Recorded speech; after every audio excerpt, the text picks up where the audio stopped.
From the beginning of this crisis, I have been absolutely clear and consistent. The United States is prepared no matter what happens. We are ready with diplomacy, to be engaged in diplomacy with Russia and our allies and partners to improve stability and security in Europe as a whole. And we are ready to respond decisively to Russian attack on Ukraine, which is still very much a possibility.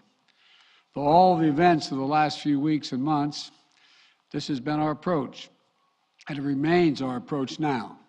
So today I want to speak to the American people about the situation on the ground, the steps we've taken, the actions we're prepared to take, and what's at stake for us and the world, and how this may impact on us here at home. For weeks now, together with our allies and partners, my administration has engaged in non-stop diplomacy. This weekend, I spoke again with President Putin to make clear that we are ready to keep pursuing high-level diplomacy, to reach written understandings among Russia, the United States, and the nations of Europe to address legitimate security concerns, if that's his wish. Their security concerns and ours. President Putin and I agreed that our team should continue to engage toward this end, along with our European allies and partners. Yesterday, the Russian government publicly proposed to continue the diplomacy. I agree. We should give the diplomacy every chance to succeed. And I believe there are real ways to address our respective security concerns. The United States has put on the table concrete ideas to establish a security environment in Europe. We're proposing new arms control measures, new transparency measures, new strategic stability measures. These measures would apply to all parties, NATO and Russia alike. And we're willing to make practical, result-oriented steps that can advance our common security. We will not sacrifice basic principles, though. Nations have a right to sovereignty and territorial integrity. They have the freedom to set their own course and choose with whom they will associate. But that still leaves plenty of room for diplomacy and for de-escalation. That's the best way forward for all parties, in our view. We'll continue our diplomatic efforts in close consultation with our allies and our partners. As long as there is hope of diplomatic resolution that prevents the use of force and avoids incredible human suffering that would follow, we will pursue it. The Russian Defense Minister reported today that some military units are leaving their positions near Ukraine. That would be good, but we have not yet verified that. We have not yet verified the Russian military units are returning to their home bases. Indeed, our analysts indicate that they remain very much in a threatening position. And the fact remains, right now, Russia has more than 150,000 troops encircling Ukraine and Belarus and along Ukraine's border. An invasion remains distinctly possible. That's why I've asked several times that all Americans in Ukraine leave now before it's too late to leave safely. It is why we have temporarily relocated our embassy from Kyiv to Lviv in western Ukraine, approaching the Polish border. And we've been transparent with the American people and with the world about Russia's plans and the seriousness of the situation so that everyone can see for themselves what is happening. We've shared what we know and what we're doing about it. Let me be equally clear about what we are not doing. The United States and NATO are not a threat to Russia. Ukraine is not threatening Russia. Neither the U.S. nor NATO have missiles in Ukraine. We do not have plans to put them there as well. We're not targeting the people of Russia. We do not seek to destabilize Russia.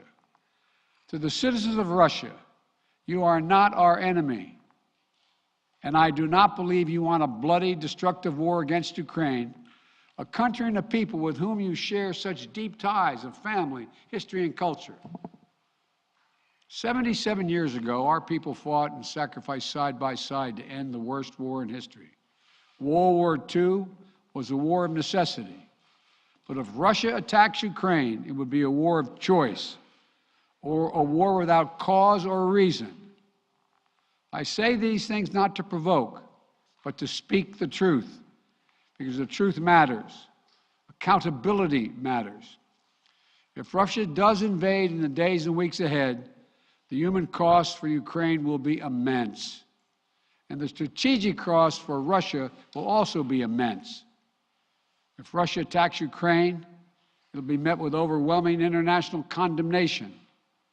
The world will not forget that Russia chose needless death and destruction.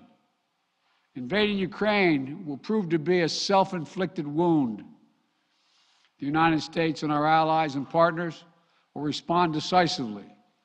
The West is united and galvanized. Today, our NATO allies and the alliance is as unified and determined as it has ever been. And the source of our unbreakable strength continues to be the power, resilience, and universal appeal of our shared democratic values. Because this is about more than just Russia and Ukraine. It's about standing for what we believe in, for the future we want for our world, for liberty, the right of countless countries to choose their own destiny, and the right of people to determine their own futures, for the principle that a country can't change its neighbor's borders by force.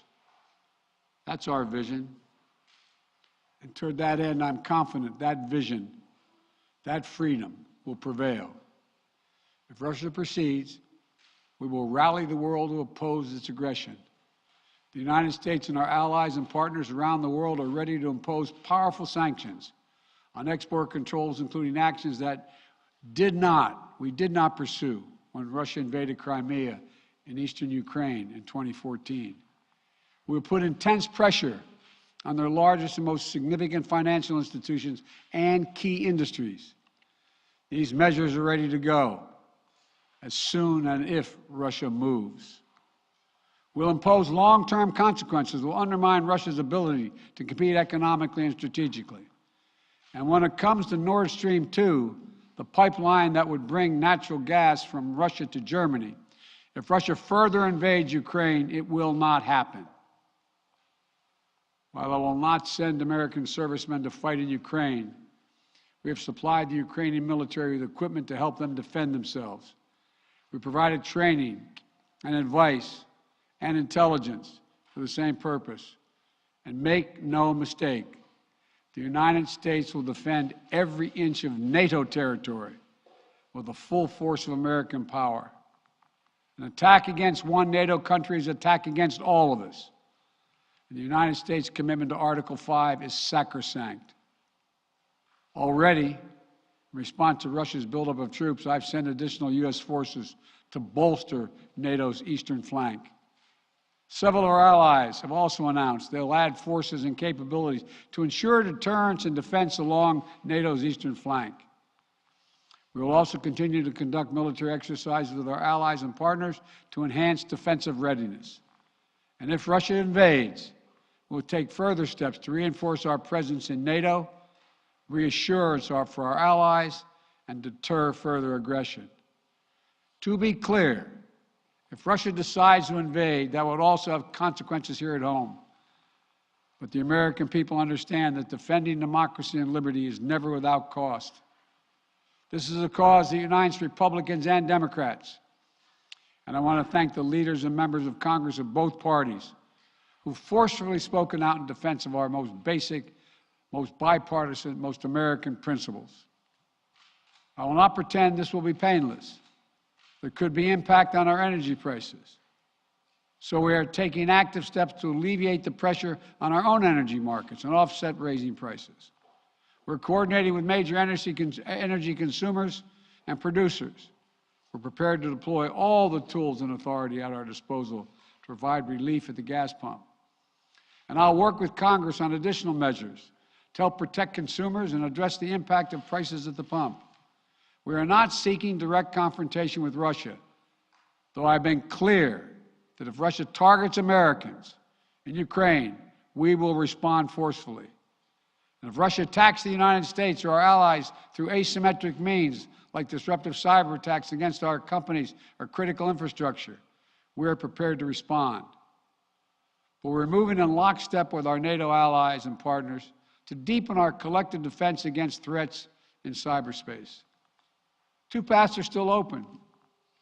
For the sake of historic responsibility, Russia and the United States share for global stability, for the sake of our common future, to choose diplomacy.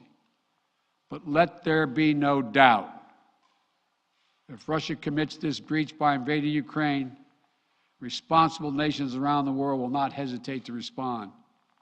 We do not stand for freedom where it is at risk today. We'll surely pay a steeper price tomorrow. Thank you. I'll keep you informed. Mr. President, whether or not they are de-escalating. Ukraine as a precursor to a Russian invasion? Are they behind the cyber attack, Mr. President?